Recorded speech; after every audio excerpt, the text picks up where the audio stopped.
ಮಳೆ ಹೊಡೆತಕ್ಕೆ ಜನ ಪರದಾಡ್ತಾ ಇದ್ದಾರೆ ಬೆಂಗಳೂರಿನಲ್ಲಿ. ಮಳೆಗೆ silk board junction once again ನೋಡಿ, ನಿನ್ನೆ ಎಷ್ಟಲ್ಲಿ ನೀರು ತುಂಬಿಕೊಂಡು ಎಷ್ಟು ಅನಾಹುತ ಆಗಿತ್ತು. ಈಗ ಮತ್ತೆ ಸಿಲ್ಕ್ ಬೋರ್ಡ್ ಜಂಕ್ಷನ್ ಅಲ್ಲಿ ನೀರು ತುಂಬಿಕೊಂಡಿದೆ. ಹಿಂದೆ ಮುಂದೆ ಚಲಿಸದೆ ನಡ ರಸ್ತೆಯಲ್ಲೇ ಎಲ್ಲಂದರಲ್ಲಿ ನಿಂತ್ಕೊಂಡ್ಬಿಟ್ಟಿದ್ದಾವೆ ವಾಹನಗಳು. ಸಿಲ್ಕ್ ಬೋರ್ಡ್ ಜಂಕ್ಷನ್ ಮತ್ತೆ ಅತಿ ದೊಡ್ಡ ಜಂಕ್ಷನ್ ಅದು ಬೆಂಗಳೂರಿನ.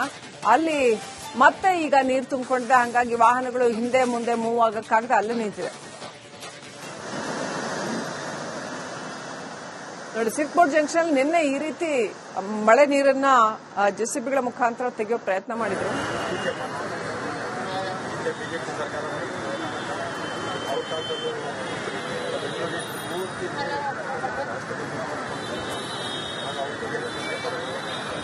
ನಮ್ಮ ಸರ್ಕಾರ ಇದೆ, ನಮ್ಮ ಸರ್ಕಾರದ ಬಗ್ಗೆನೂ ಟೀಕೆ ಮಾಡ್ತಾರೆ ಜನ. ತೊಂದರೆ ಆದಾಗ ನಾವು ಅದನ್ನು ಪಾಸಿಟಿವ್ ಆಗಿ ತಗೋಬೇಕು. ಆದರೆ ಎಲ್ಲೆಲ್ಲಿ 1 ಗಂಟೆ ಒಳಗಡೆ ನನ್ನ ಅನುಭವದಲ್ಲಿ 90 ಮಿಲಿಮೀಟರ್ಗಿಂತಲೂ ಹೆಚ್ಚು ಮಳೆ ಆಗಿದ್ರೆ ಬೆಂಗಳೂರಲ್ಲಿ ಒಂದು 100ರಿಂದ 120 ಸ್ಪಾಟ್ಸ್ ಅಲ್ಲಿ ಈ ರೀತಿ ಆಗುತ್ತೆ. ಅದೇ ಮಳೆ 190 ಮಿಲಿಮೀಟರ್ ಮಳೆ 2-3 ಅವರ್ಸ್ ಅಲ್ಲಿ ಸ್ಪ್ರೆಡ್ ಆಗಿಬಿಟ್ರೆ ಸಮಸ್ಯೆ ಆಗಲ್ಲ. ಮೊನ್ನೆ ರಾತ್ರಿ ಇಲ್ಲೇನಾಗಿದೆ, ಬೆಂಗಳೂರಲ್ಲಿ 132 ಮಿಲಿಮೀಟರ್ ಮಳೆ ಒಂದೇ ಅರ್ಧ ಗಂಟೆಯಲ್ಲಿ ಸುರಿದಿದ್ರಿಂದ ಸ್ವಲ್ಪ ಹೆಚ್ಚು ತೊಂದರೆ ಆಗಿದೆ. ಆದರೂ ಕೂಡ ರಾಜ್ಯ ಸರ್ಕಾರ ಮತ್ತೆ ಬಿಬಿಎಂಪಿ ಇದಕ್ಕೆ ಒಂದು ದೂರಾಲೋಚನೆ ಇಟ್ಕೊಂಡು ಇಷ್ಟು ದಿವಸ ಆಗಿರೋದನ್ನ ನಾವು ಇಲ್ಲ ಅಂತಾನು ಹೇಳಕ್ಕಾಗೋದಿಲ್ಲ. ಯಾವ್ದು ನಮ್ಮ ಸರ್ಕಾರ ಇದ್ದಾಗಲೂ ಆಗಿದೆ, ಅವ್ರ ಸರ್ಕಾರಗಳು ಇದ್ದಾಗಲೂ ಆಗಿದೆ. ಈಗ ನಾವು ಕೋರಮಂಗಲದಲ್ಲಿ ಯಾವಾಗಲೂ ಪದೇ ಪದೇ ನೀರು ತುಂಬಿಕೊಳ್ತಾ ಇತ್ತು. ನಾವೇನ್ ಮಾಡಿದ್ವಿ, 4ನೇ ಬ್ಲಾಕಿಂದ 2 ಕಿಲೋಮೀಟರ್ ಅಷ್ಟು ಪೈಪ್ಲೈನ್ ಭೂಮಿ ಒಳಗಡೆ ಹಾಕೊಂಡು ತಗೊಂಡೋಗಿ ಕೆರೆಗೆ ಬಿಟ್ಬಿಟ್ವಿ. ಈಗ ಸಮಸ್ಯೆ ಇಲ್ಲ. ಈಗಲೂ ಕೂಡ ಅದೇ ರೀತಿ ಒಳ್ಳೆ ಟೆಕ್ನಿಕಲ್ ನಾಲೆಜ್ ಇರ್ತಕ್ಕಂಥವ್ರ ಅಭಿಪ್ರಾಯ ತಗೊಂಡು ಸ್ಟಾರ್ಮ್ ವಾಟರ್ ಲೈನ್ಸ್ನ ಅಗಲ ಮಾಡಕ್ ಆಗದೆ ಇರತಕ್ಕಂಥ ಸಂದರ್ಭದಲ್ಲಿ ನೀರನ್ನ ನಾವು ಅಂಡರ್ ಪಾಸಸ್ ಅಲ್ಲಿ ನೀರು ತಗೊಂಡೋಗ್ತೀವಲ್ಲ, ಗ್ರಾವಿಟಿ ಮೇಲೆ ತಾನೇ ನೀರು ಹೋಗೋದು, ಅದೇ ರೀತಿ ಗ್ರಾವಿಟಿ ಮೇಲೆ ನೀರು ಆಚೆ ತಗೊಂಡೋಗೋ ರೀತಿ ಯೋಚನೆ ಮಾಡಿದ್ರೆ ಮುಂದಕ್ಕೆ ಇದೆಲ್ಲ ಸಮಸ್ಯೆಗಳು ಕಡಿಮೆ ಆಗುತ್ತೆ ನನ್ನ ಅಭಿಪ್ರಾಯದಲ್ಲಿ. ಇದು ಗ್ರೇಟರ್ ಬೆಂಗಳೂರು ಅಲ್ಲ ವಾಟರ್ ಬೆಂಗಳೂರು ಅನ್ನೋ ಒಂದು ಟೀಕೆಯನ್ನ ವಿರೋಧ ಪಕ್ಷದವ್ರು ಮಾಡ್ತಾರೆ. ನೋಡ್ದಮ್ಮ, ಇವತ್ತು ಪೇಪರ್ ಅಲ್ಲಿ ಫುಲ್ ಪೇಜ್ ಅಟ್ಯಾಚ್ಮೆಂಟ್ ಕೊಟ್ಟಿದ್ದಾರೆ. ವಾಟರ್ ಬೆಂಗಳೂರು ಅಂತ ಕೊಟ್ಟಿದ್ದಾರೆ, ಲೂಟರ್ ಬೆಂಗಳೂರು ಅಂತ ಕೊಟ್ಟಿದ್ದಾರೆ, ಆಮೇಲೆ ಕ್ವಾರ್ಟರ್ ಬೆಂಗಳೂರು ಅಂತ ಕೊಟ್ಟಿದ್ದಾರೆ. ವಿಪಕ್ಷದ ನಾಯಕರು ಮಾತಾಡಿದ್ದಾರೆ. ವಿಪಕ್ಷದ ನಾಯಕರಿಗೆ ಅವರ ಹೇಳಿಕೆಗಳ ಬಗ್ಗೆ ಒಂದು ತೂಕವಾಗಿ ಮಾತಾಡಬೇಕು.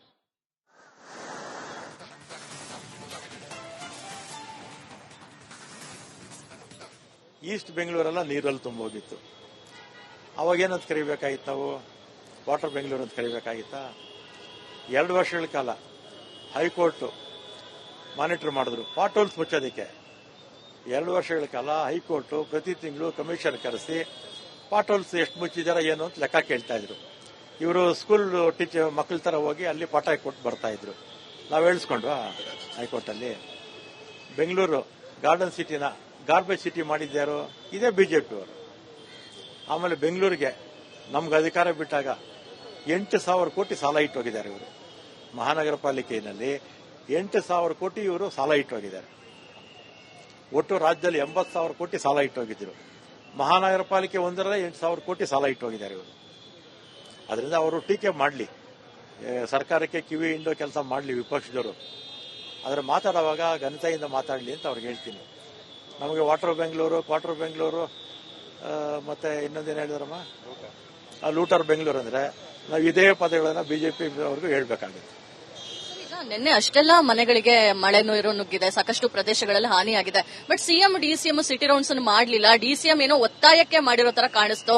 ಇದು ಜನರಲ್ಲಿ ಆಕ್ರೋಶಕ್ಕೆ ಕಾರಣವಾಗಿರುವಂತದ್ದು. ಅಂದ್ರೆ ಎಲ್ಲ ಮುಗ್ದ ಮೇಲೆ ಸರ್ಕಾರ ಬರುತ್ತೆ ಅನ್ನೋ ರೀತಿಯಲ್ಲಿ. ಇಲ್ಲಮ್ಮ, ನಿನ್ನೆ 4:15 ಗಂಟೆಗೆ ಕೃಷ್ಣಾದಲ್ಲಿ ಬಿಡೋದು ಅಂತ ನಮ್ಗೆಲ್ಲ ಕೂಡ ಕರೆದಿದ್ರು. ಆಮೇಲೆ ಅಲ್ಲಿ ವಾರ್ ರೂಮ್ ಅಲ್ಲಿ ಕೂತ್ಕೊಂಡು ಮಾಡಿ ನಾಳೆ ಇವತ್ತು ಸಮಾವೇಶ ಇದೆ, ಮುಗಿಸ್ಕೊಂಡು ನಾಳೆ ಸಿಟಿ ರೌಂಡ್ಸ್ ಮಾಡ್ತಾರೆ. ಆಮೇಲೆ ನಿಮ್ಗೆ ಜ್ಞಾಪಕ ಇರಬೇಕು, ಹಿಂದೆ 5 ವರ್ಷದಲ್ಲಿ ಅತಿ ಹೆಚ್ಚು ಸಿಟಿ ರೌಂಡ್ಸ್ ಮಾಡಿದ್ಯಾರು? ಸಿದ್ದರಾಮಯ್ಯ ಅವರು. ಬೊಮ್ಮಾಯಿ ಅವರು 2 ಸಲ ಬಂದಿದ್ರು, ಯಡಿಯೂರಪ್ಪ ಅವರು 2 ಸಲ ಬಂದಿದ್ರು. ಸಿಟಿ ರೌಂಡ್ಸ್ ಬರಲೇ ಇಲ್ಲ ಅವರು. ಸಿದ್ದರಾಮಯ್ಯ ಅವರು ಅತಿ ಹೆಚ್ಚು ಬಾರಿ ಸಿಟಿ ರೌಂಡ್ಸ್ ಮಾಡಿದ್ರು, ಈಗಲೂ ಮಾಡ್ತಾರೆ. ನಮಗೆ ಜನರ ಬಗ್ಗೆ ಕಾಳಜಿ ಇದೆ. ಅದು ಏನಾಗಿದೆ, ಒಂದ್ಸಲಿ ಪ್ರಕೃತಿ ವಿಕೋಪ ಸ್ವಲ್ಪ ತೊಂದರೆ ಆಗಿದೆ. ಆದರೆ ತೊಂದರೆ ಆಗಿದೆ ಅಂತ ಹೇಳಿ ಇದನ್ನು ಕಂಟಿನ್ಯೂ ಮಾಡಿ ಅಂತ ನಾವು ಹೇಳಲ್ಲ. ಇದಕ್ಕೇನಾದರೂ ಒಂದು ಪರ್ಯಾಯವಾಗಿ ನಾವು ಹುಡುಕ್ಲೇಬೇಕಾಗತ್ತೆ. ಈಗ ನಾಳೆ ಸಿಎಂ ಡಿಸಿಎಂ ಸಿಟಿ ರೌಂಡ್ಸ್ ಮಾಡ್ತಾ ಇದ್ದಾರೆ. ಇವತ್ತು ಬಿಜೆಪಿಯವರು ಎಲ್ಲೆಲ್ಲ ಮಳೆ ಹಾನಿ ಪ್ರದೇಶ ಹಾನಿಯಾಗಿದೆಯೋ ಅಲ್ಲೆಲ್ಲ ಭೇಟಿ ಕೊಡ್ತಿದ್ದಾರೆ. ಏನ್ ಹೇಳ್ತೀರಾ? ಭೇಟಿ ಕೊಡ್ಲಮ್ಮ. ವಿಪಕ್ಷದವರು ಇರೋದಕ್ಕೆ ಸರ್ಕಾರಕ್ಕೆ ಸಲಹೆ ಕೊಡೋದಕ್ಕೆ. ಸರ್ಕಾರ ತಪ್ಪು ಮಾಡಿದಾಗ ಎಡುವುದಾಗ ಅವರು ಸಲಹೆ ಕೊಡಬೇಕು. ಅದನ್ನ ನಾನು ಸ್ವಾಗತಿಸ್ತೇನೆ. ಕಡೆಯದಾಗಿ ರಾಜ್ಯ ವಿಪತ್ತು ನಿರ್ವಹಣಾ ಇಲಾಖೆಯವರು 1 ತಿಂಗಳು ಮುಂಚಿತವಾಗಿ ಸರ್ಕಾರಕ್ಕೆ ಸಲಹೆಯನ್ನ ಸೂಚನೆಯನ್ನ ಕೊಟ್ಟಿದ್ರು. ಭಾರಿ ಮಳೆ ಆಗೋ ಸಾಧ್ಯತೆ ಇದೆ, ತಗ್ಗು ಪ್ರದೇಶಗಳಿಂದ ಹಿಡಿದು ಒಂದಿಷ್ಟು ಕ್ರಮಗಳನ್ನ ತಗೊಳ್ಬೇಕು ಅಂತ. ಸರ್ಕಾರ ಯಾಕೆ ಅದ್ರ ಬಗ್ಗೆ ಯೋಚನೆ ಮಾಡಲಿಲ್ಲ ಅಂತ? ಸ್ಟಾರ್ ಮೋಟ್ರೇನ್ಸ್ ಕ್ಲೀನ್ ಮಾಡಿದ್ದಾರೆ. ನಾವು ಇಲ್ಲ ಅಂತ ಹೇಳಿದ್ರೆ ತಪ್ಪಾಗುತ್ತೆ. 100ಕ್ಕೆ 80-90% ಸ್ಟಾರ್ ಮೋಟ್ರೇನ್ಸ್ ಕ್ಲೀನ್ ಮಾಡಿದ್ದಾರೆ. ಆದರೆ ಅರ್ಧ ಗಂಟೆಯಲ್ಲಿ 132 ಮಿಲಿಮೀಟರ್ ಮಳೆ ಬಿದ್ದೋಯ್ತು. ಅರ್ಧ ಗಂಟೆಯಲ್ಲಿ, ಕೇವಲ ಅರ್ಧ ಗಂಟೆಯಲ್ಲಿ. ಅದರಿಂದ ಸ್ವಲ್ಪ ಹೆಚ್ಚು ಹಾನಿಯಾಗಿದೆ. 132 ಅಲ್ಲ 150 ಬಿದ್ದರೂ ಕೂಡ ನೀರು ನಿಲ್ಲದಾಗೆ ಪ್ಲಾನ್ ಮಾಡುವಂತ ಜವಾಬ್ದಾರಿ ಮಹಾನಗರ ಪಾಲಿಕೆ. ಮುಂದಕ್ಕಾದ್ರೂ ಮಾಡಲಿ.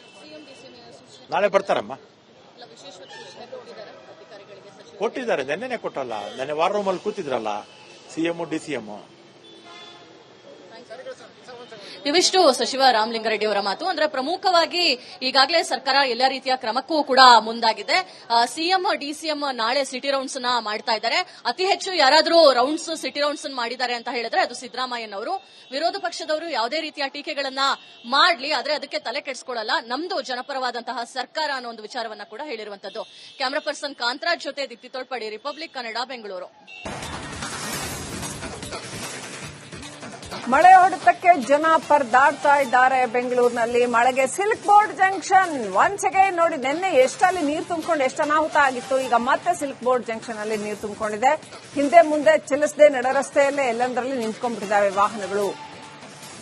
ಸಿಲ್ಕ್ ಬೋರ್ಡ್ ಜಂಕ್ಷನ್ ಮತ್ತೆ ಅತಿ ದೊಡ್ಡ ಜಂಕ್ಷನ್ ಅದು ಬೆಂಗಳೂರಿನ. ಅಲ್ಲಿ ಮತ್ತೆ ಈಗ ನೀರು ತುಂಬಿಕೊಂಡಿದೆ. ಹಾಗಾಗಿ ವಾಹನಗಳು ಹಿಂದೆ ಮುಂದೆ ಮೂವ್ ಆಗಕ್ಕಾಗದೆ ಅಲ್ಲೇ ನಿಂತಿದೆ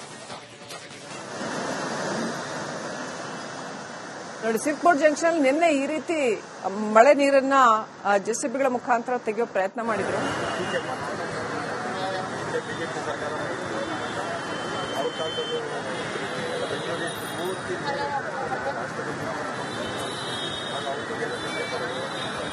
ನಮ್ಮ ಸರ್ಕಾರ ಇದೆ, ನಮ್ಮ ಸರ್ಕಾರದ ಬಗ್ಗೆನೂ ಟೀಕೆ ಮಾಡ್ತಾರೆ ಜನ. ತೊಂದರೆ ಆದಾಗ ನಾವು ಅದನ್ನು ಪಾಸಿಟಿವ್ ಆಗಿ ತಗೋಬೇಕು. ಆದರೆ ಎಲ್ಲೆಲ್ಲಿ 1 ಗಂಟೆ ಒಳಗಡೆ ನನ್ನ ಅನುಭವದಲ್ಲಿ 90 ಮಿಲಿಮೀಟರ್ಗಿಂತಲೂ ಹೆಚ್ಚು ಮಳೆ ಆಗಿದ್ರೆ ಬೆಂಗಳೂರಲ್ಲಿ ಒಂದು 100ರಿಂದ 120 ಸ್ಪಾಟ್ಸ್ ಅಲ್ಲಿ ಈ ರೀತಿ ಆಗುತ್ತೆ. ಅದೇ ಮಳೆ 190 ಮಿಲಿಮೀಟರ್ ಮಳೆ 2-3 ಅವರ್ಸ್ ಅಲ್ಲಿ ಸ್ಪ್ರೆಡ್ ಆಗಿಬಿಟ್ರೆ ಸಮಸ್ಯೆ ಆಗಲ್ಲ. ಮೊನ್ನೆ ರಾತ್ರಿ ಇಲ್ಲೇನಾಗಿದೆ, ಬೆಂಗಳೂರಲ್ಲಿ 132 ಮಿಲಿಮೀಟರ್ ಮಳೆ ಒಂದೇ ಅರ್ಧ ಗಂಟೆಯಲ್ಲಿ ಸುರಿದಿದ್ರಿಂದ ಸ್ವಲ್ಪ ಹೆಚ್ಚು ತೊಂದರೆ ಆಗಿದೆ. ಆದರೂ ಕೂಡ ರಾಜ್ಯ ಸರ್ಕಾರ ಮತ್ತೆ ಬಿಬಿಎಂಪಿ ಇದಕ್ಕೆ ಒಂದು ದೂರಾಲೋಚನೆ ಇಟ್ಕೊಂಡು ಇಷ್ಟು ದಿವಸ ಆಗಿರೋದನ್ನ ನಾವು ಇಲ್ಲ ಅಂತಾನೂ ಹೇಳಕ್ಕಾಗೋದಿಲ್ಲ. ಯಾವ್ದು ನಮ್ಮ ಸರ್ಕಾರ ಇದ್ದಾಗಲೂ ಆಗಿದೆ, ಅವ್ರ ಸರ್ಕಾರಗಳು ಇದ್ದಾಗಲೂ ಆಗಿದೆ. ಈಗ ನಾವು ಕೋರಮಂಗಲದಲ್ಲಿ ಯಾವಾಗಲೂ ಪದೇ ಪದೇ ನೀರು ತುಂಬಿಕೊಳ್ತಾ ಇತ್ತು. ನಾವೇನ್ ಮಾಡಿದ್ವಿ, 4ನೇ ಬ್ಲಾಕಿಂದ 2 ಕಿಲೋಮೀಟರ್ ಅಷ್ಟು ಪೈಪ್ಲೈನ್ ಭೂಮಿ ಒಳಗಡೆ ಹಾಕೊಂಡು ತಗೊಂಡೋಗಿ ಕೆರೆಗೆ ಬಿಟ್ಬಿಟ್ವಿ. ಈಗ ಸಮಸ್ಯೆ ಇಲ್ಲ. ಈಗಲೂ ಕೂಡ ಅದೇ ರೀತಿ ಒಳ್ಳೆ ಟೆಕ್ನಿಕಲ್ ನಾಲೆಜ್ ಇರ್ತಕ್ಕಂಥವ್ರ ಅಭಿಪ್ರಾಯ ತಗೊಂಡು ಸ್ಟಾರ್ ಮೋಟರೈನ್ಸ್ನ ಅಗಲ ಮಾಡಕ್ ಆಗದೆ ಇರತಕ್ಕಂಥ ಸಂದರ್ಭದಲ್ಲಿ ನೀರನ್ನ ನಾವು ಅಂಡರ್ ಪಾಸಸ್ ಅಲ್ಲಿ ನೀರು ತಗೊಂಡೋಗ್ತೀವಲ್ಲ, ಗ್ರಾವಿಟಿ ಮೇಲೆ ತಾನೇ ನೀರು ಹೋಗೋದು, ಅದೇ ರೀತಿ ಗ್ರಾವಿಟಿ ಮೇಲೆ ನೀರು ಆಚೆ ತಗೊಂಡೋಗೋ ರೀತಿ ಯೋಚನೆ ಮಾಡಿದ್ರೆ ಮುಂದಕ್ಕೆ ಇದೆಲ್ಲ ಸಮಸ್ಯೆಗಳು ಕಡಿಮೆ ಆಗುತ್ತೆ ನನ್ನ ಅಭಿಪ್ರಾಯದಲ್ಲಿ. ಇದು ಗ್ರೇಟರ್ ಬೆಂಗಳೂರು ಅಲ್ಲ ವಾಟರ್ ಬೆಂಗಳೂರು ಅನ್ನೋ ಒಂದು ಟೀಕೆಯನ್ನ ವಿರೋಧ ಪಕ್ಷದವ್ರು ಮಾಡ್ತಾರೆ. ನೋಡ್ದಮ್ಮ, ಇವತ್ತು ಪೇಪರ್ ಅಲ್ಲಿ ಫುಲ್ ಪೇಜ್ ಅಟ್ಯಾಚ್ಮೆಂಟ್ ಕೊಟ್ಟಿದ್ದಾರೆ. ವಾಟರ್ ಬೆಂಗಳೂರು ಅಂತ ಕೊಟ್ಟಿದ್ದಾರೆ, ಲೂಟರ್ ಬೆಂಗಳೂರು ಅಂತ ಕೊಟ್ಟಿದ್ದಾರೆ, ಆಮೇಲೆ ಪಾಟರ್ ಬೆಂಗಳೂರು ಅಂತ ಕೊಟ್ಟಿದ್ದಾರೆ. ವಿಪಕ್ಷದ ನಾಯಕರು ಮಾತಾಡಿದ್ದಾರೆ. ವಿಪಕ್ಷದ ನಾಯಕರಿಗೆ ಅವರ ಹೇಳಿಕೆಗಳ ಬಗ್ಗೆ ಒಂದು ತೂಕವಾಗಿ ಮಾತಾಡಬೇಕು.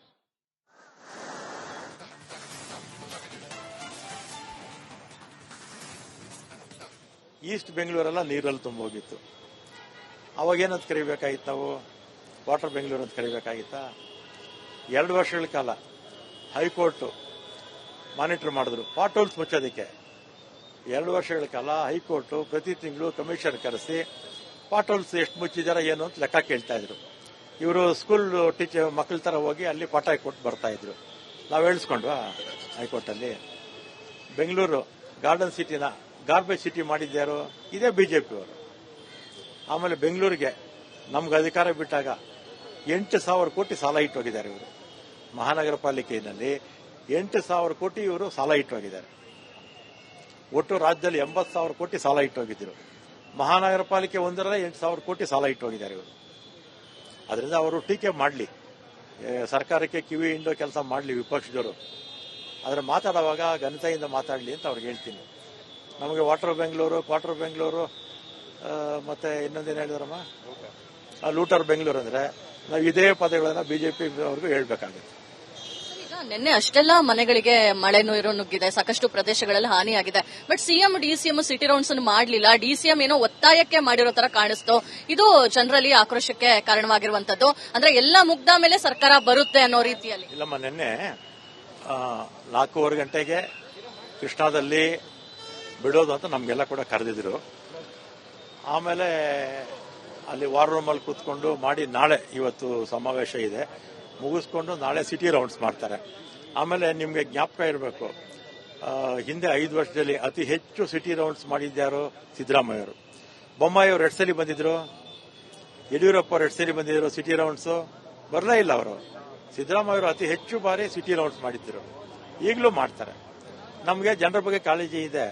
ಅದು ಏನಾಗಿದೆ, ಒಂದ್ಸಲಿ ಪ್ರಕೃತಿ ವಿಕೋಪ ಸ್ವಲ್ಪ ತೊಂದರೆ ಆಗಿದೆ. ಆದರೆ ತೊಂದರೆ ಆಗಿದೆ ಅಂತೇಳಿ ಇದನ್ನು ಕಂಟಿನ್ಯೂ ಮಾಡಿ ಅಂತ ನಾವು ಹೇಳಲ್ಲ. ಇದಕ್ಕೇನಾದರೂ ಒಂದು ಪರ್ಯಾಯವಾಗಿ ನಾವು ಹುಡುಕ್ಲೇಬೇಕಾಗುತ್ತೆ.